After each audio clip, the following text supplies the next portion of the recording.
Las ideas de Copérnico revolucionaron nuestra forma de ver al universo y a nuestra sociedad entera. Sin embargo, la forma en que se dio esta revolución es un poco distinta de como suelen contarla.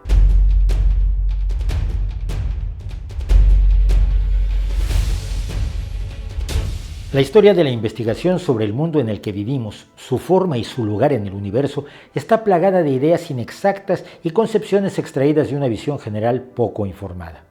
Así, por ejemplo, es conocida la idea de que la esfericidad de nuestro planeta era rechazada por los académicos europeos hasta Cristóbal Colón o incluso hasta el viaje de circunnavegación de Fernando de Magallanes. En realidad, la disputa de los académicos con Colón no era sobre la esfericidad de la Tierra que todos aceptaban, sino que, según los cálculos de Eratóstenes, la Tierra tenía unos 40.000 kilómetros de circunferencia y ello hacía inviable un viaje de Europa a Asia por mar. Colón, por su parte, sostenía la convicción de que la Tierra era mucho más pequeña, o sea, los críticos de su proyecto tenían razón y Colón estaba equivocado, pero ese detalle pocas veces se menciona en las escuelas y prácticamente nunca en el cine o la televisión. Del mismo modo, existe la idea de que el libro que consolidó la idea de un sistema solar heliocéntrico, De Revolutionibus Orbium Caelestium, sobre las revoluciones de los orbes celestes, ocasionó un tsunami académico cuando se publicó en 1543, el mismo año de la muerte de su autor, Nicolás Copérnico. Pero no fue así. El libro, presentado en su prólogo como una mera hipótesis y astutamente dedicado al Papa Paulo III,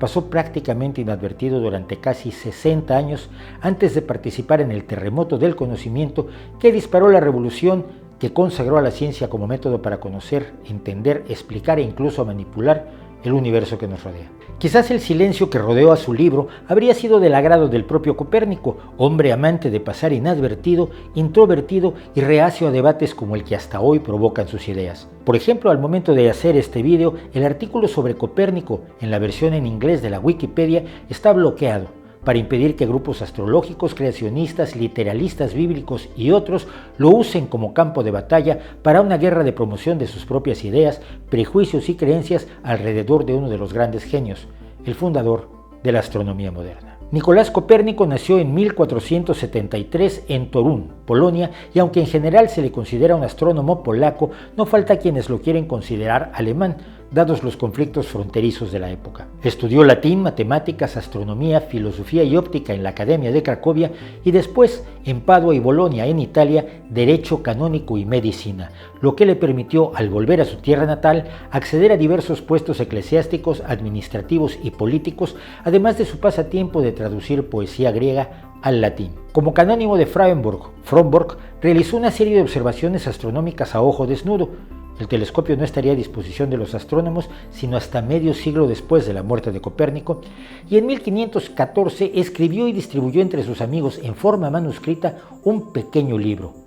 Commentariolus, pequeño comentario, en el cual establecía algunas de sus ideas esenciales, principalmente que el centro de la Tierra no era el centro del universo, que el centro del universo estaba cerca del Sol, que la distancia de la Tierra al Sol era imperceptible comparada con la distancia a las estrellas, que el ciclo anual aparente de los movimientos del Sol está causado por el movimiento de la Tierra a su alrededor y que el movimiento retrógrado que parecen tener algunos planetas es resultado del movimiento de la Tierra desde donde uno los observa. No era Copérnico ni con mucho el primero en considerar la idea, que parece ir en contra de la observación simple de los hechos de que la Tierra giraba alrededor del Sol. Algunos de los libros védicos hindús ya se plantean que el universo es heliocéntrico, tiene su centro en el Sol.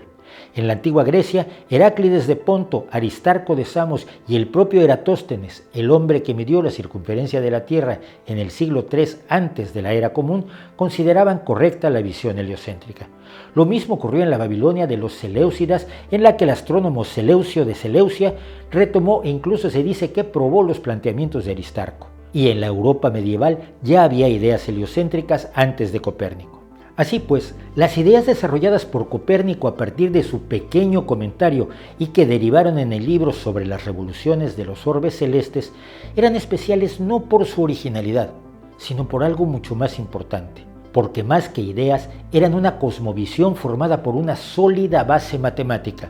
la base que haría que Galileo, con una personalidad distinta, quizás más combativa, afirmara que la propuesta heliocéntrica no era solo una hipótesis, sino la única explicación posible a la realidad tal como la vemos. Copérnico quizás nunca habría publicado su libro a no ser por la insistencia de Georg Joachim Rheticus, matemático alemán y tardío discípulo de Copérnico, que lo impulsó a publicar, incluso resumiendo él en un libro las principales ideas de su maestro para mostrarle la buena acogida que tenían sus novedosas ideas. El libro fue enviado para su impresión a Nuremberg y se publicó el año de la muerte de Copérnico.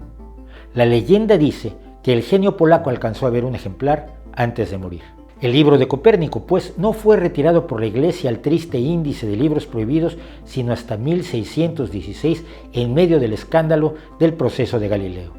Una serie de personajes que hablaban del sistema heliocéntrico como una certeza fueron cambiados por una serie de autores aprobados por la Iglesia, después de lo cual se permitió su vuelta a la circulación en 1620, aunque nunca se reimprimió,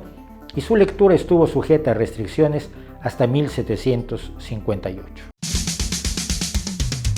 Para 1513, el calendario juliano ya tenía un importante desfase respecto de la realidad de las estaciones, de modo que el Papa reinante buscó la ayuda de varios expertos, entre ellos Copérnico, que ya era reconocido como un brillante astrónomo. A diferencia de otros que se pusieron de inmediato en camino a Roma para hablar ante el concilio,